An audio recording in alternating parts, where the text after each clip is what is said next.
Hey guys, welcome back to L'amour, la musique. I wanted to do a video that I actually have not done before. It's a disappointing products video, and normally normally there aren't a lot of products that I truly regret buying, but that's totally not true because in past empties videos, especially like my moving edition empties video, there were like full-size products that I was just getting rid of because I was moving and I wanted to clean out. Before I even started filming videos and started this channel, periodically, I would say probably twice a year, I would clean out kind of all my makeup and my skincare, and anything that I wasn't using or didn't think I was going to use, I would send to my sister. That she'll call me and be like, thanks for all your rejects. But I think she does kind of get some use out of some of the stuff anyway. So, you know, there's tons of products that I don't really care for, but I will continue to use up and just not repurchase. But these are ones that I have really tried to use and just really am not going to use, with the exception of the first thing, because I will find a use for these probably, but I really did not like them and was disappointed in them. So I'll tell you guys, it's the Alafia Neiman Shea Scalp Recovery Shampoo and Conditioner. I think these had showed up in a previous haul video, so I decided to pick them up as kind of an affordable, an affordable shampoo conditioner combo to interchange with my more expensive stuff. And I've only tried them maybe 3 or 4 times. The shampoo, I find them to be quite drying, at least for my particular hair type. And I totally just burped. I have quite an oily scalp and dry ends, but I don't know, this just like really didn't do it for me. I have been using the conditioner to co-wash or conditioner only wash my hair with. I don't know if any of you are familiar with that method of hair care. I might actually do a video on it at some point because I don't really like washing my hair every other day, but sometimes on the second day it's gross and oily and greasy, and the dry shampoo I'm using right now I don't really care for. So I've been using this to wash my scalp with, and so that's a particular method of not stripping your hair, but also getting it clean and removing kind of some of the dirt and oil. So maybe I'll do a separate video on that at some point, but I'll probably use this up for that. I might try and shave with this, but I might end up just tossing it. The next thing is the Dr. Hauschka Translucent Bronze Concentrate. And as you can see how much I used, maybe a third. I probably will never buy Dr. Hauschka products again. It's one of those brands where everything I buy I'm disappointed in and just don't really like. It's a brand that does not jive with me for whatever reason. I don't know if you guys feel that way about particular brands. Sometimes I really try hard, and because they're such a venerable brand in the green beauty community, they've been around for forever, they're really reputable. Basically what you're supposed to do with this is mix a couple drops in with your base, or even if you just kind of want to not use a base or a tinted moisturizer, this is supposed to kind of give your skin a slight tint and not coverage, but sort of blur out imperfection. It says enhances and refines. I just didn't like it. I didn't felt like it did anything for my skin in particular. It's pricey, so I definitely regret buying it. The next thing is the Lush Mint Juleps Lip Scrub. You can see like still like 90% of the product is in here. I bought this I think last Christmas. It's when I first started watching Ingrid's videos, Miss Glamorazzi, if any of you watch her. She kind of really annoys me, but I still watch her video. But she had done like a holiday get ready with me video, and I remember she was exfoliating her lips with that, and I was like, oh, I totally need a lip scrub in my life. Turns out you really don't. You can just use the normal exfoliator that you would use to exfoliate your face on your lips. Yeah, I just think that this is a redundant product. I never reach for it. I guess it smells fine. Actually, it smells kind of good, but it's just, as I've mentioned in previous videos, I'm a product minimalist, and I don't like to have so many things that I kind of feel like I'm using 200 products on my face and body every day. That's like overkill. Like, I'm a beauty junkie, but I gotta draw the line somewhere. So I just am never really gonna reach for this, but I have a feeling that my sister might like it. This was a huge bummer because I generally really love Studio 78 products. So Studio 78 Paris is the brand, And it's a liquid lipstick, and it's in the shade Let's Get Married.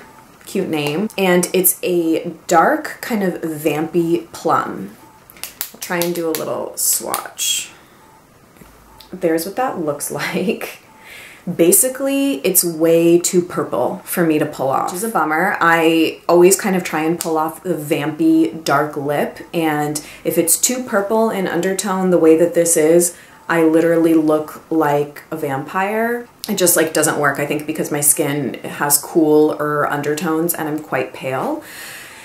And I also really did not like the texture of this at all. So I thought that maybe I could get it to work by using it in conjunction with a darker red like Max Dubonnet or any kind, or RMS Diabolique or some other kind of deep vampy red color. But then that's when the texture kicked in, and it feels like glue on your lips, and it's very uncomfortable. Both the color and the formula, I would not buy any more of their liquid lipsticks. If you want a liquid lipstick, go get the Aromi liquid lipstick because they're freaking incredible. I would pass on the Studio 78 liquid lipsticks.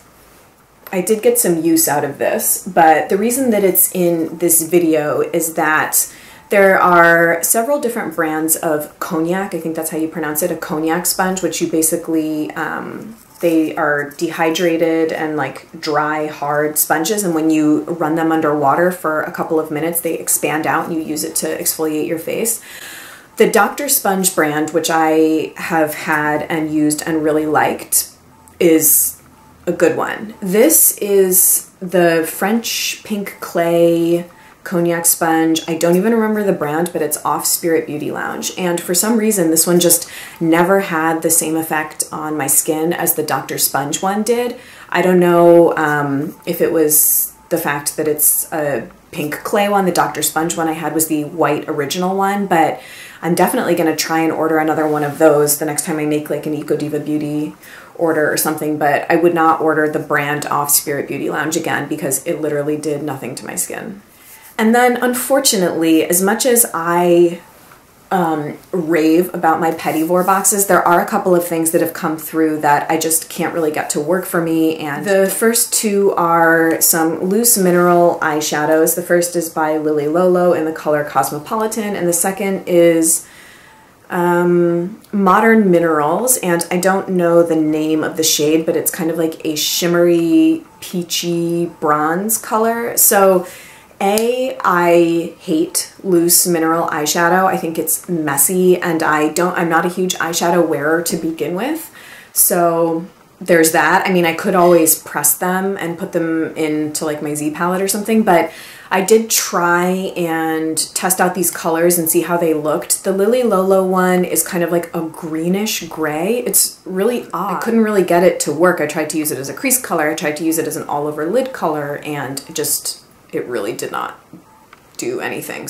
The Modern Minerals one actually is easier to work with because it's quite shimmery, almost frosted looking, which is so not my style for eye makeup anymore. It was when I was in college, when I used to match my eyeshadow with my top.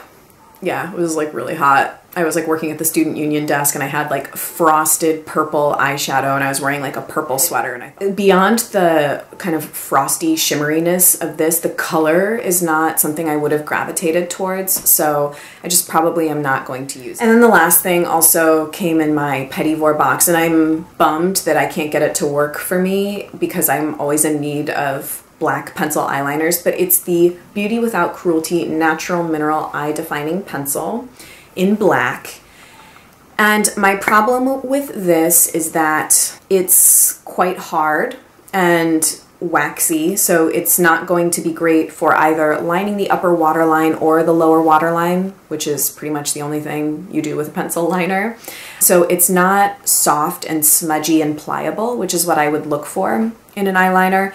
And it's not black enough for me anyway. I actually, the other day when I was pulling things to put this video together, I swatched this side by side with my Jane Iredale Basic Black, and this is probably 2 shades lighter.